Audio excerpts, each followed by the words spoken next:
Welcome to Explained, a series where we explain something about GOAT format. Today's topic is negating a summon. There are three cards capable of negating a summon in GOAT format: Horn of Heaven, Royal Oppression, and Solemn Judgment.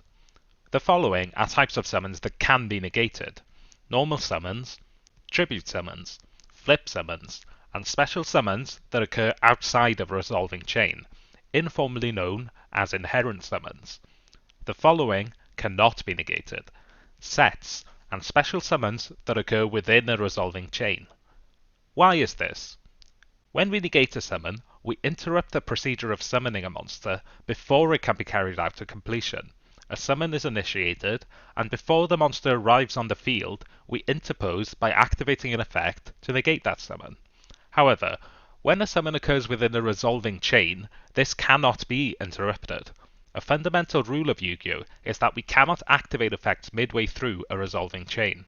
The first opportunity to activate a new effect is after the entire chain has already resolved, by which point any summon instigated by an effect in that chain has already succeeded. Of course, we can prevent such a summon by other means. While the chain is being built, we may chain an appropriate effect to negate the effect that would summon a monster. Note that by doing this, we are negating the effect rather than negating the summon itself, as the summon is not initiated until the resolution of the effect. Royal Oppression and Solemn Judgment have multiple effects. They are capable of negating not only summons, but also activated effects that would result in a summon. Solemn Judgment can negate the activation of any spell or trap card, while Royal Oppression can negate an activated effect that would special summon a monster. Horn of Heaven, on the other hand, is restricted to negating summons, and is completely incapable of negating activated effects. This is why it's considered the worst of the three, and almost never appears in competitive play. This card is useless. Exception alert. Ultimate Offering is an activated effect that causes a summon, but the summon occurs after the activated effect resolves. Therefore, if Ultimate Offering resolves as Chain Link 1, we may negate the resulting summon, because it occurs after the entire chain has resolved. However, if Ultimate Offering resolves as Chain Link 2 or higher, we cannot negate the resulting summon, because it occurs midway through a resolving chain. The moment when we are permitted to activate effects to negate a summon is informally known as the summon negation window. The turn player has the first opportunity to begin a chain. If the turn player declines, the opportunity passes to their opponent. There can only be one chain in this window, so if both players decline to activate something, the summon negation window is over, and we proceed to the summon response window. In the summon negation window, a chain may only be started by effects capable of negating that summon, and only the first chain link of that chain can negate the summon. However, once a chain has been started, we may add to it with any appropriate effects, following the usual rules of building a chain. So far we've detailed how we can respond in the summon negation window, but what about the monster being summoned? Where is it, and what effects can apply to it? When we initiate the summon of a monster, we take the card from one location, pay any costs associated with the summon, then select the zone for the monster to occupy, and also the battle position it will be summoned in. Monsters usually summon themselves from the hand, though a few can be summoned from the main deck or fusion deck. During the summon negation window, the monster is in a state that cannot be found at any other point in Yu-Gi-Oh! Gameplay. It exists in a kind of limbo, no longer in the hand, but not yet on the field. This is even the case for flip summons, where the monster was already on the field. Being in this state has some interesting consequences. As the monster is not yet on the field, its continuous effects do not apply. This means that Jinzo, and other monsters that circumvent trap cards while on the field, cannot apply those effects to avoid having their summons negated. Note that when a summon is negated, the monster never arrives on the field. This means effects triggered by being sent from the field to the graveyard, such as Emissary of the Afterlife, Sangan, or Twin-Headed Behemoth, do not activate after their summons are negated. This remains the case even if a flip summon is negated. Let me re-emphasize, these cards do not activate after their flip summons are negated. In the case of a flip summon, flip effects also do not activate, as the monster never became face-up on the field. While the monster never arrived on the field, it had already left the hand by the time its summon was negated.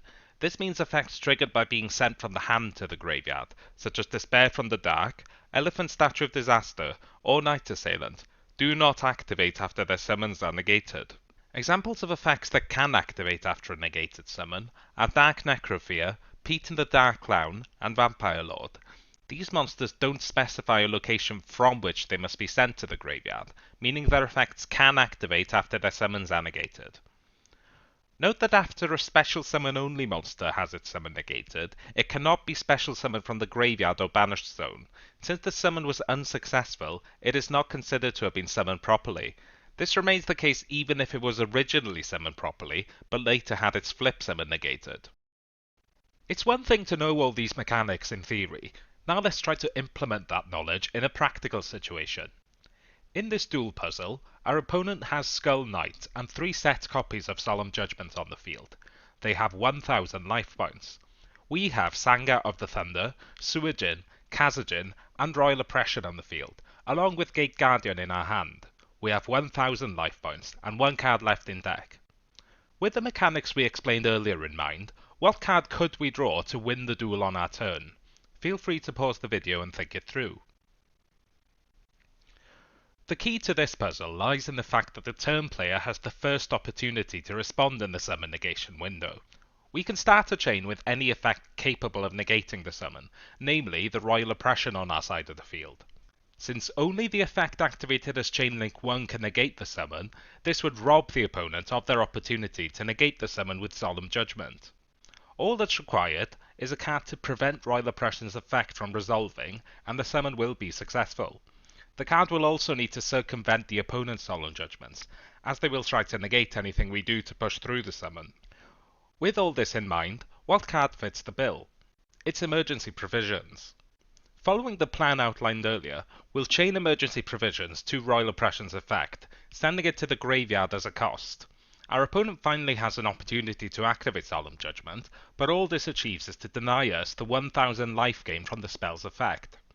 We were never actually interested in that effect, but rather the cost of sending a spell or trap card to the graveyard, which Solemn Judgment is unable to prevent. When the time comes to resolve Chain Link 1, Royal Oppression will resolve without effect, because as a continuous trap card, it must be face up on the field at resolution in order to apply its effects. Gate Guardian summon is successful, and that's the solution of this duel puzzle. I've been TK Griffiths for GOATformat.com. If you have any questions about this topic, or anything else related to Goat Format, join our Discord. There you can join in on all the Goat Format discussions, as well as sign up to play in our various Goat Format events. Links to all our media can be found in the description below. If you learned something from this video and want to see more installments in future, make sure you like and subscribe. You could also leave a comment and suggest what topics you want to see explained in future videos.